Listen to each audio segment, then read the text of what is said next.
My first semester's degree results just released. I'm alright with it, and it was not as I expected. Was hoping for a higher CGPA, but it is what it is. It was a big experience for me, especially since I came from a background of exams. When I entered mass comm, it was all about group work, creating films, becoming an influencer, even doing presentations and writing essays, and all of that contributed to my final grade.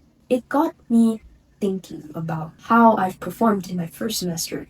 And after thinking about it, I've compiled 4 important lessons that if I were to go back in time, I would apply it to my first ever semester in mass comm. So let's get to the video. The first lesson that I've learned is to be clear on your assignments and projects, being clear on what you need to do and what is expected of you. Now, this might seem obvious. This might be the first thing you would normally do when you first receive the assignment brief to your assignment, right? But it can be severely overlooked, especially when you're first starting out. Now, another thing about clarity that I don't really see a lot of people talking about is how much clarity is so important in the efficiency of your work. In the book Getting Things Done by David Allen, he talks about how most people set tasks in a very vague manner that is not easily comprehensible for the human brain who just wants to get things done. Say you have an essay to write, and it's a 500-word essay. You know the topic, you know that it's due in 3 weeks. But when you write down your task on how you're going to complete this essay, it's very easy to write an essay. But what do you mean when you say write your essay, right? It's a very big thing because essays have so many sub-projects underneath it. You need to research, you need to cite your sources, you need to write the base draft, edit the base draft, consult your teacher about the essay itself. There's so many phases to that project. And so when you just put it down there in your task list to write essay, your brain is immediately going to register all 5 of those tasks that you need to do. Psychologically, it feels like a very big thing to approach. This is how the brain works. The brain very, very much likes easy tasks, easy life, easy things to do. If you don't get clear on what specifically you're supposed to do step by step when approaching an assignment, it's more likely that you will procrastinate. Now, I'm not going to talk about the negative effects of procrastination. You already know that. Just by not being clear on what you're supposed to do in your assignment, your likelihood of procrastination just increases. That should be enough to scare you.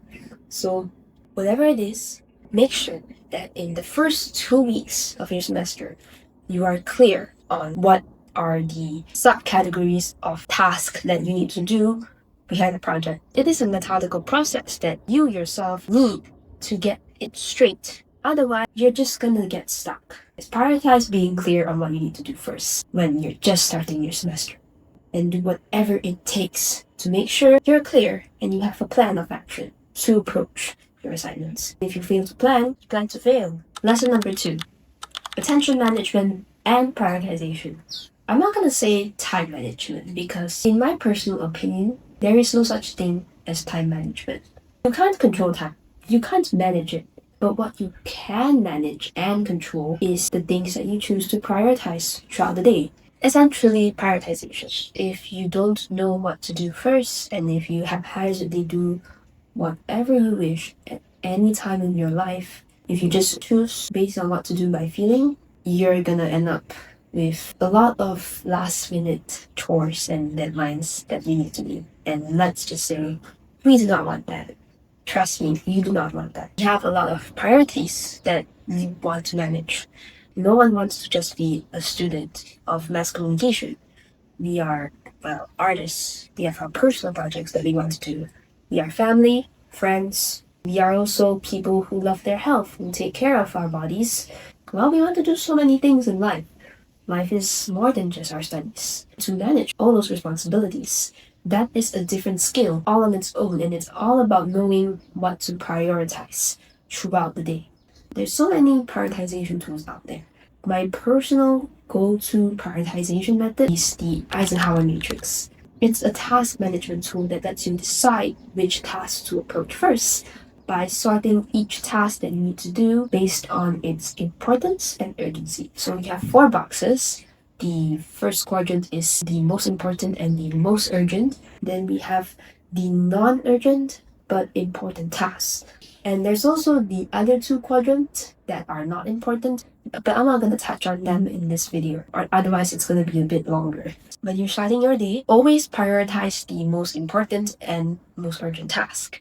For the remainder of your time in the day, focus on doing tasks that are non-urgent but also important. Mind you, rest is also under the non-urgent but important tasks. I am not a productivity guru. I will not tell you to just be working non-stop. That depends on your energy levels throughout the day. Speaking of, I want a break. Spice Family Cup. It's supposed to be used for gurgling water, but I'm using it to drink water. Another tool I like to use is to set a theme for every single day. In my semester 1, Thursdays used to be filming and creativity for me because I had a free slot. Then Mondays were assignment days. Tuesdays were other projects. Then Saturdays and Sundays were family and friends. So by setting themes for each day, you'll know what to do approaching each day. This is my personally why I think that I got a lower CGPA than I expected. It's because I prioritize speed, but I didn't put in too much thought in quality. I focused on getting things done efficiently without checking whether it was done effectively or not. This was because I procrastinated a lot of assignments, waited until a week or so to do the assignment. And you might think a week is enough, but actually, no, it's not.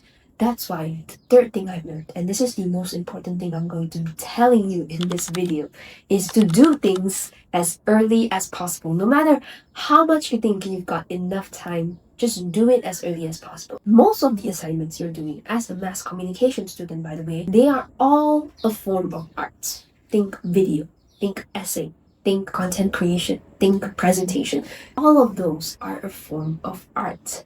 Now, if you want to make good art, you need time, and not just like time allocated for the task. You need a long stretch and period of time in order to create better quality art, because good art comes from iterating. Think of Leonardo da Vinci when he's painting a picture. There's going to be places where he thinks can be improved, and he's going to paint over those areas. He's not going to stick with the original draft. No, he's going to iterate and iterate and iterate until it's the best possible version of the art that he can create. And iteration takes time.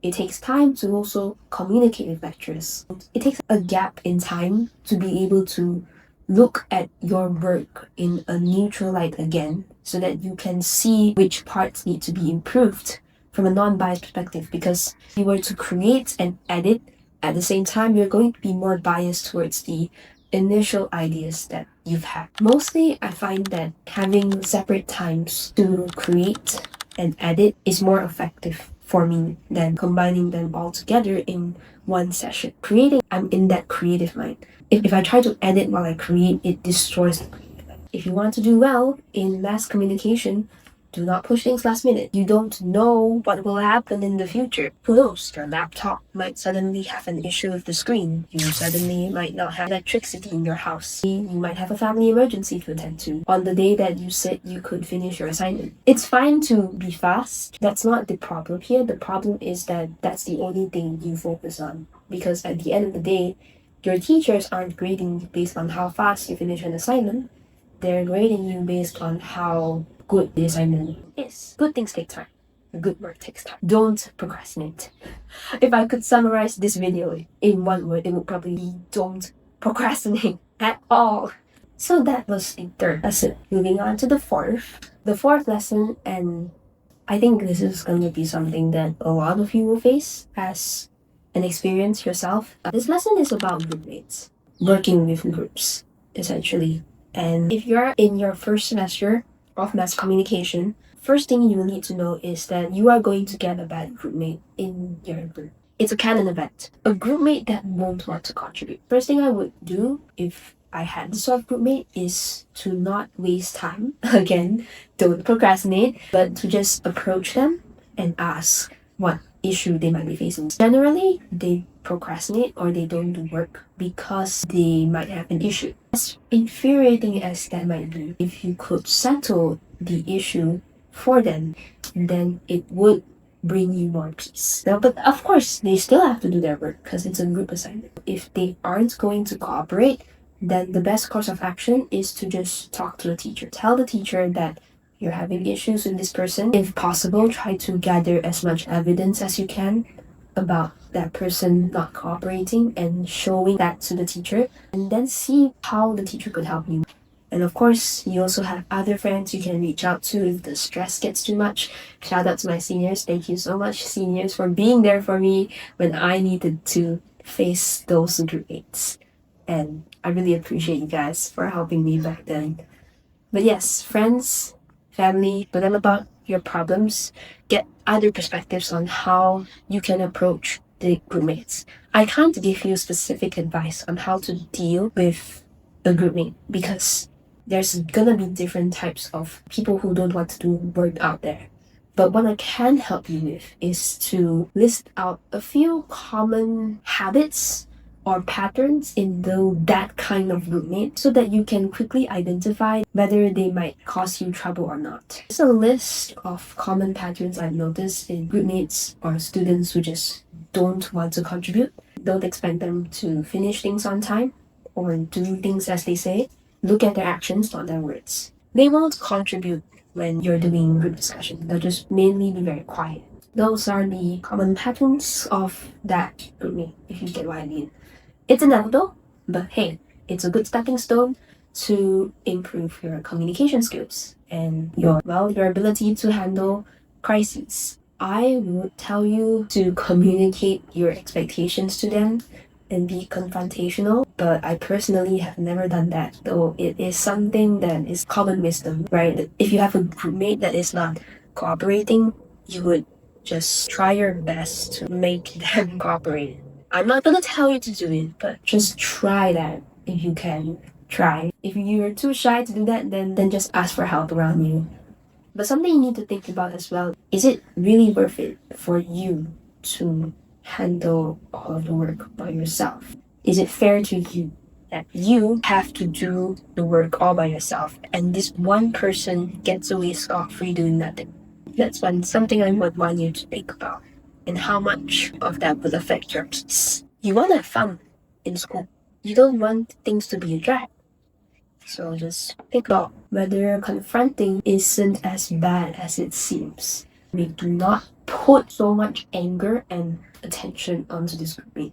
The anger and grudge you face is not going to end up well with you because at the end of the day, they're happily avoiding their work and you're just being angry, left carrying all of the work. Don't let their problems affect you emotionally, mentally. They do not deserve to enter that peaceful mind of yours. That's all I have to say. That was a big yap session, but I honestly really needed to get that out of my chest. Thank you so much for listening. I hope that all 4 of these lessons helped you in some way. Comment down below if you are also a media student, what do you learned from your first semester or how you would approach your first semester from now on. As always, my name is Lian and I will see you guys in the next video.